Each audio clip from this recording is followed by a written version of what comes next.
Komunikasi adalah suatu penyampaian informasi dari orang yang satu kepada orang yang lainnya.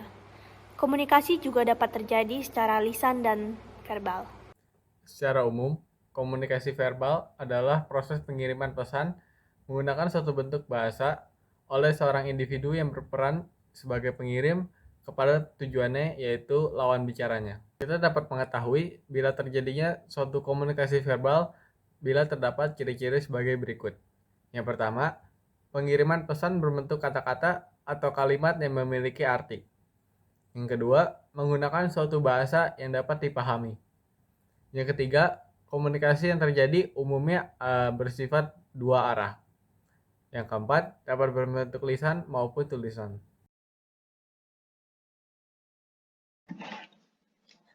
Selamat malam Ibu, apakah Anda ingin memesan makanannya sekarang? Iya, Baiklah, ini adalah menu makanannya.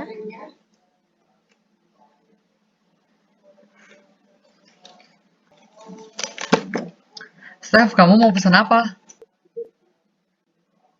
Saya ingin pesan daging sapi panggang dan es telemnya. Baik, kami pesan 1 daging panggang, kemudian kami pesan 1 ikan dan keripik, dan 2 es teh lemon. Baik Ibu, saya ulangi pesanannya. 1 daging sapi wagyu panggang, 1 ikan dan keripik, dan 2 es lemon. Apakah benar? Iya, benar. Untuk tingkat kematangan dagingnya ada tingkat apa saja ya? Kami punya tingkat kematangan setengah matang, sedang, dan matang setengah. Saya mau memesan yang kematangannya sedang ya. Oh iya, apakah perlu daging ya? Iya Bu, menu daging kami belum ada. Bisakah saya minta untuk tidak menggunakan lada karena saya alergi lada? Baiklah, apakah ada tambahan lainnya? Apakah di sini menjual es krim?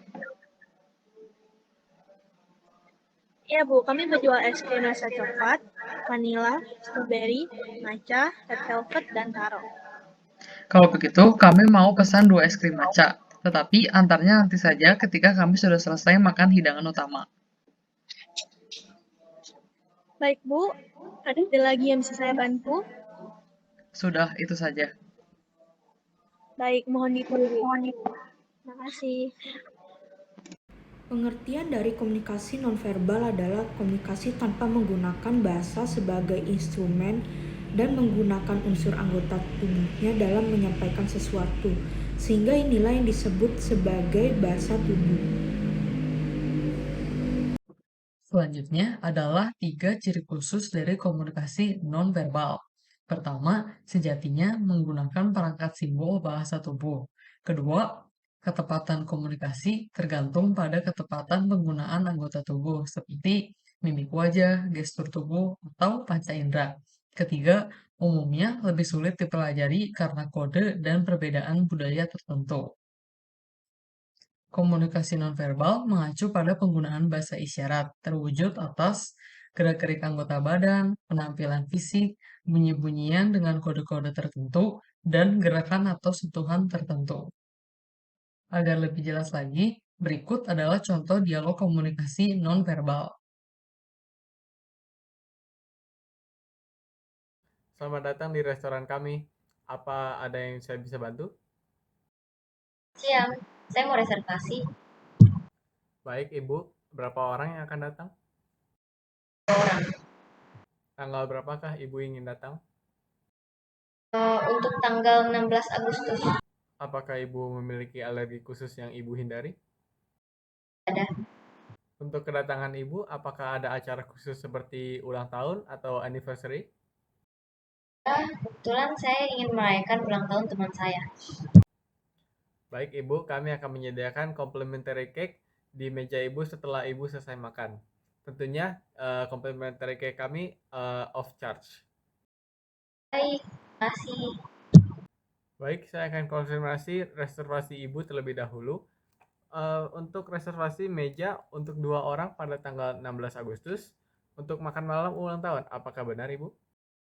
Betul. Untuk pembayaran bisa dilakukan terlebih dahulu Bu Metode apa yang Ibu ingin pakai untuk pembayaran? Saya pakai debit saja. Untuk kedatangan Ibu bisa memasuki lewat gerbang utama kami di Jalan Pelita. Di sana kami akan sediakan jasa valet parking. Terima kasih banyak. Terima kasih atas reservasi Ibu. Kami akan menantikan kedatangan Ibu. Kali ini saya akan menjelaskan tentang pesan-pesan dari komunikasi nonverbal, yaitu yang pertama ada proxemic, artifaktual, dan juga kineksik. Nah, pesan kineksik ini merupakan pesan yang berupa gerakan tubuh. Itu terdiri dari pesan facial atau ekspresi wajah, seperti jika sedang bosan, semangat, takutan, kejut, marahan, kesedihan, kehidupan, dan masih banyak lagi. Yang kedua merupakan pesan gestural, yaitu pesan berupa gerakan sebagian anggota tubuh seperti mata dan tangan, seperti mendorong, menyetujui, menolak, dan sebagainya. Contohnya dapat diambil dari orang yang mengacungkan tangan sebelum bertanya di kelas agar tidak memotong pembicaraan. Kemudian ada pesan postural, yaitu gerakan keseluruhan tubuh merupakan cara seseorang dalam menempatkan tubuh mereka secara alami tergantung pada situasi, lingkungan, dan bagaimana perasaannya. Pesan postural atau bahasa tubuh ini terdiri atas 3 macam, seperti imediasi, kesukaan atau ketidaksukaan. Postur tubuh bisa condong ke arah seseorang atau menjauh. Kemudian power, status tinggi pada diri komunikator, dan responsif, atau merupakan secara emosional. Contohnya, ketika seseorang sedang berbicara dan menyilangkan tangan serta dahinya berkerut, maka kemungkinan ia sedang merasa kesal dan marah karena suatu hal. Kemudian yang kedua, ada pesan proxemic. Pesan ini merupakan jenis komunikasi berupa jarak jika komunikasi berlangsung. Jarak atau ruang dalam komunikasi ini biasanya ditentukan oleh kenyamanan dan seberapa akrab dengan lawan bicara. Kemudian yang ketiga, ada pesan artifaktual, yang merupakan komunikasi yang diungkapkan melalui pakaian, penampilan, kosmetik, dan lain-lain.